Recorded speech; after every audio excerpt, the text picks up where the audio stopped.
Kembali lagi di dalam renungan hidup dalam iman. Hari ini kita akan merenungkan mengenai tanah liat di tangan penjunan. Alkitab di dalam Yeremia pasal yang ke-18 ayat yang ke-6 berkata, "Apakah aku tidak dapat bertindak terhadap kamu seperti tukang periuk ini, hai kaum Israel? Demikianlah firman Tuhan. Sungguh, seperti tanah liat di tangan tukang periuk, demikianlah kamu di tanganku, hai kaum Israel." Ada masanya saya begitu tertarik dengan pekerjaan tanah liat. Ketika seseorang itu mengambil tanah liat, dibentuk, diolah, sampai menjadi sebuah wadah tanah liat yang bagus, yang indah. Namun juga saya seringkali melihat bagaimana pekerjaan itu berakhir dengan kondisi yang gagal.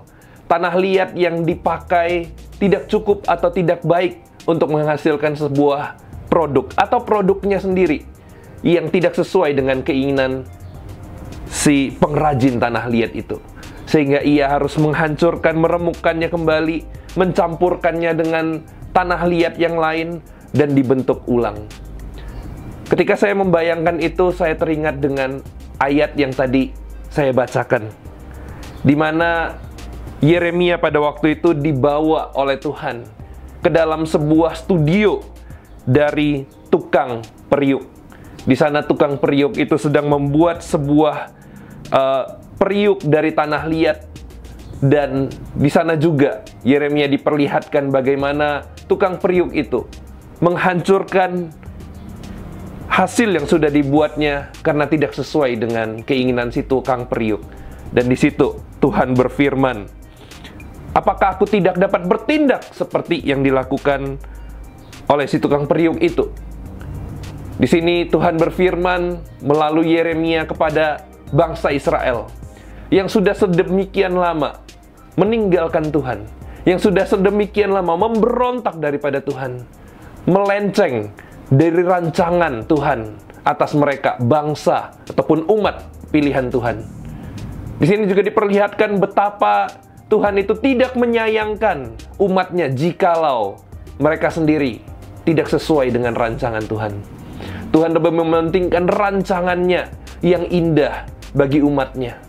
Kasihnya itu diwujudkan di dalam perilaku atau perihal di mana dia tidak meninggalkan atau tidak membuang tanah liat itu, melainkan menghancurkannya dan membentuk kembali sesuai dengan keinginannya.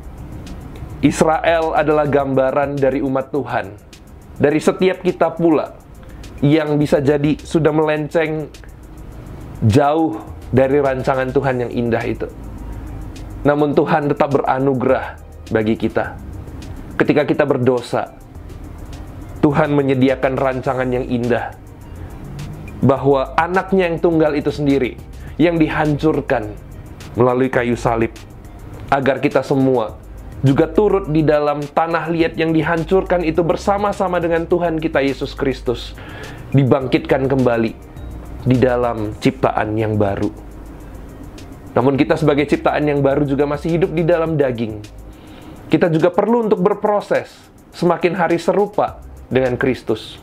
Sebagaimana sang penjunan tadi memproses tanah liat yang tidak sesuai dengan keinginannya, dibuat kembali, dilakukan penghancuran dan dibentuk kembali untuk sesuai dengan rancangannya.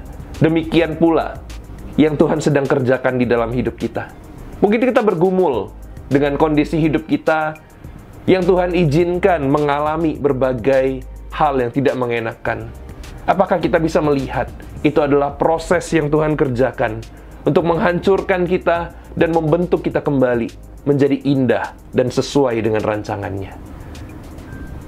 Marilah kita ketika menghadapi berbagai pergumulan yang ada, kita ingat bahwa Tuhan sedang membentuk kita untuk menjadi periuk ataupun produk yang indah, yang berkenan kepadanya, yang sesuai dengan gambaran yang dimiliki oleh Tuhan dan yang memuliakan nama Tuhan. Kiranya Tuhan memberkati kita sekalian.